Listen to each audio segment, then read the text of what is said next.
Today's guest is the host of an award-winning podcast where he talks to the biggest names in business such as Tim Ferris, Seth Godin and Gary Vaynerchuk about their entrepreneurial journeys. With an audience of over 1 million listeners a month, the 2,000 plus episodes have brought in over 10 million net income since launch. And the show has grown to well over 1.5 million net income in 2018 alone.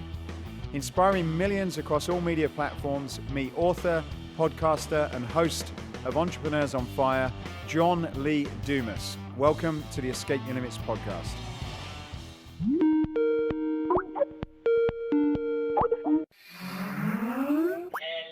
Hello. Hey, how you doing? You know, Puerto Rico's sun is shining, our birds are singing, life is good. Fantastic. So, John, you've created an amazing Fire Nation community, which many businesses would be extremely envious about. If you had to start from scratch again, what would be some of the most important things you would do to rebuild that community and why? So one thing that I actually wish I could go back in time and change that I would do if I had to start all over again, for sure, would be engage with my listeners at a much earlier stage in the game. I mean, for me, I would get emails and tweets and Facebook messages from listeners very early on saying, hey, John, like the show, and I would always just respond back like, thank you, means a lot, I appreciate that. But like the fact that I didn't just take the time when I had the time to jump on calls and to ask them, how'd you hear about my show? So that I could really identify the ways that people were finding my show. What do you like about my show? So I could really understand what they actually liked about the show they were listening to. What don't you like about the show? I would have learned quickly a lot of things that I probably could have improved about the show pretty early on, which would have been nice. And then lastly, I would have asked them, hey, what is your biggest struggle? Like, what are you struggling with as a listener of mine? And those questions would have been invaluable for me growing my podcast. And I think I would have gotten to growth a lot faster. I would have gone to monetization a lot faster. And I would have just understood the whole process of what I was looking to do and actually create a lot faster. And so, that's something that I would do if I had to start all over again. And if I could go back in time, big mistake that I made not having those one-on-one conversations. Because you have so many people, they just think that their time is so valuable that they can't, have one-on-one conversations because it's not scalable or leverageable. The information that you gather from those conversations is infinitely scalable. Right. And would that just be one-on-one people, coffee chat, asking a few questions, and would that be on social media? Coffee chat. I think that that's a big waste of time. But what I don't think is a big waste of time is having people email you and say, I like your show, or people tweet you and say, I like your show, or somebody Facebook message me and be like, your show is okay today. All of those engagements, ping them back and say, can you jump on a quick Skype call with me? I'll take no more than 5 minutes of your time. I have 4 questions to ask you. It would mean the world. Right. And some of them will say yes. And those 4 questions that you ask will be invaluable for you. Yeah, great. Excellent. So a lot of our listeners are in the fitness and wellness space, and they're either operating fitness facilities or training within them. Based on your success in the podcast field, would you recommend that people in this area start a podcast? And if so, why? Listen, if you have a message, if you have a mission that you want to share with the world, then what are you doing if you don't start a podcast? Because of course you can get out there on social media. That's easy. Of course you can get out there doing quick videos. That's easy. But you're in the fitness field. Guess what people do in the fitness field? They work out. They exercise. They go for runs. They're on bikes. They're driving to the gym. They're doing all these things where a podcast is an amazing place and time for them to consume your message, your mission, the value that you want to share with the world. So if you don't have a message to share, then don't start a podcast. But if you do, think about it. Okay, great answer. And what with I guess the podcast space being fairly crowded, and I guess it's still fairly young, but there's a lot of people doing it, and particularly on the fitness side, what are some of the things that or advice you could give to help people stand out in an area where there's already quite a few people playing in it?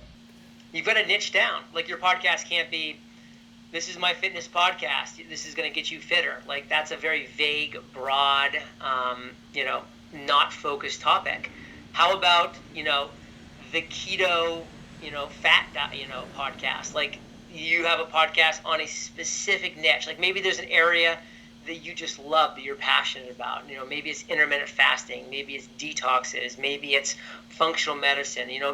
That's obviously a little broader, but find a specific niche that you're just really passionate about, that you think that you bring the heat more. Maybe it's TRX, maybe it's kettlebells. Like, create the kettlebell podcast. Like, literally have a podcast that's on a specific niche that you are going to just resonate with a handful of people at such a high level, and then just dominate that niche. And then once you've dominated that niche, maybe you're going to tack on a couple more things to broaden out a little bit.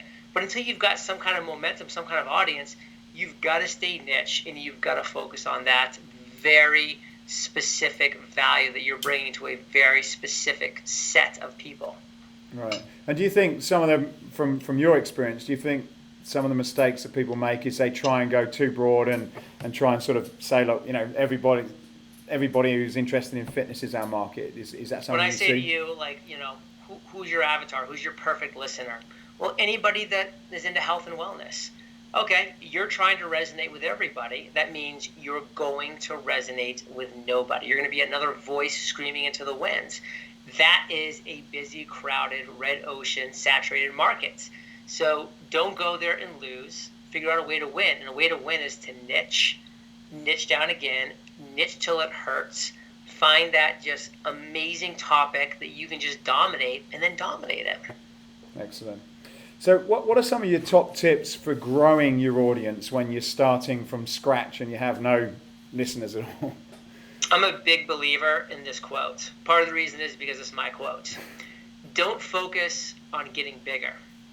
Focus on getting better. So many people are focusing so hard. They're spending all of their time, all of their energy, all of their bandwidth trying to get more people to their podcast and listen to their podcast. And guess what? Their podcast sucks. That's never going to win. That's never going to work. You need to focus on being a better podcaster, creating a better podcast, so that when people do find you, they love your show. They listen. They tell their friends. They tell their family. What do people in the fitness world do? They hang out with other people who are into fitness. So guess what? If you can impress a listener, then they're going to tell their friends. They're going to tell other people that are going to be interested in your show as well. So many people make a crappy show, and they spend all their time and energy trying to get people to listen to their crappy show. It doesn't work. So when you started out, and most people who potentially will be looking at this are already running, they've probably got their normal business and this is an add-on. Roughly how much time did you spend on creating the content for your podcast and then doing the promotion and marketing for it? So the marketing and promotion during your launch is important. And that's why you want to be very strategic with this whole process. You want to make sure that pre-launch, your nose is to the grindstone, you are recording, batching, and then scheduling out a lot of content so that, I like to say, for at least a month, preferably a month and a half, you have all your episodes lined up and ready to go. And so then when you launch, then you can try to build up some buzz and excitement for your podcast. Because guess what?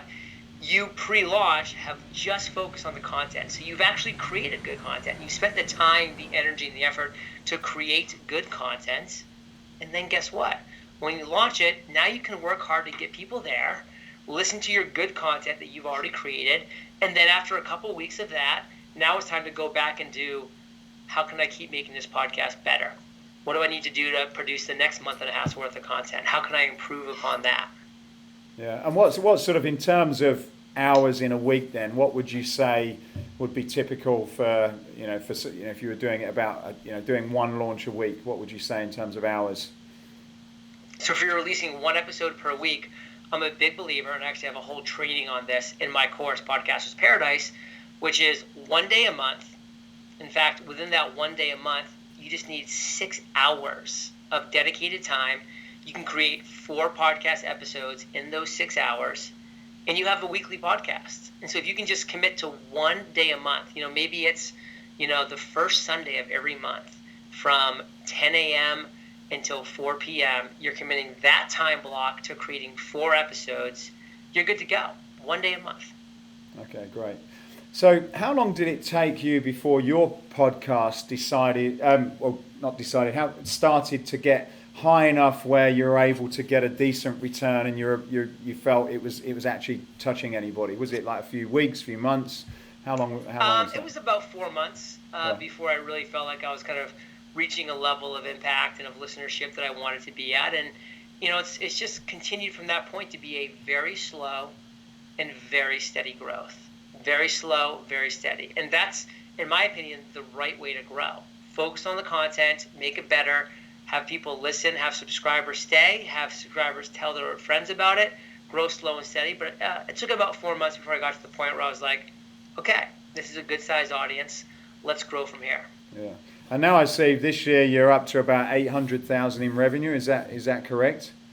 That is correct. This will be my 4th year in a row of generating over $1 million. Right. And what was the time period for you to get to that stage where it was making that sort of number? It was 13 months from launch when I had my first $100,000 month. And so 13 months from launch, I had a $100,000 month, and that was back in October of 2013. And since then, I haven't had a month of less than $100,000 since. Right, fantastic. So would you say that you're an anomaly in terms of being able to do that, or is that something that, if you do your Podcasters Paradise course, anyone would potentially be able to do that kind of thing? No, I definitely think I'm an anomaly, as you said, anomaly. And it was just a lot of luck involved too. My timing was great, very lucky. A couple of my products that I launched, just did really well. And I just, have to say frankly that you can make a really good living podcasting. You can generate significant revenue podcasting. You can grow a really good business, a really good audience, a really good platform podcasting. Is it realistic to think that anybody that goes through Podcasters Paradise or launches a podcast is going to get to 7 figures a year in revenue? No, it's definitely not realistic. Have people done it? Absolutely. But it's not the norm. I think that a lot of people would be thrilled making $150,000 a year via their podcast, or things that are, indirectly and directly tied to their podcast. So I think it's a great idea to launch your podcast with the mindset that it's going to supplement what you're already doing. It's going to add to what you're already doing. It's going to increase what you're already doing. But don't have illusions of grandeur. Like, don't think you're going to turn this into a 6-figure, 7-figure a year business right away. It's going to take time. It's going to add to your life. It's going to add to your business. It's going to add to the enjoyment of what you do, in my opinion, because you get to meet great people. You get to ask wonderful questions. You get to provide value to listeners. And so all of those things are just really cool, and they're all part of podcasting. And what would you say, in the next 3 to 5 years, what's your prediction of the podcasting industry? Is more people going to use it? Is it going to be just common for everybody to kind of consume media in there? Is there anything that you could see coming up that we should be aware of? Yeah, I mean, the thing is, think about asking people 10 years ago, is there anybody that would say that they didn't listen to radio? No, everybody listened to radio. And podcasting is just better radio because it's on demand, it's targeted, and it's free. So you don't have to listen to the stupid commercials on radio.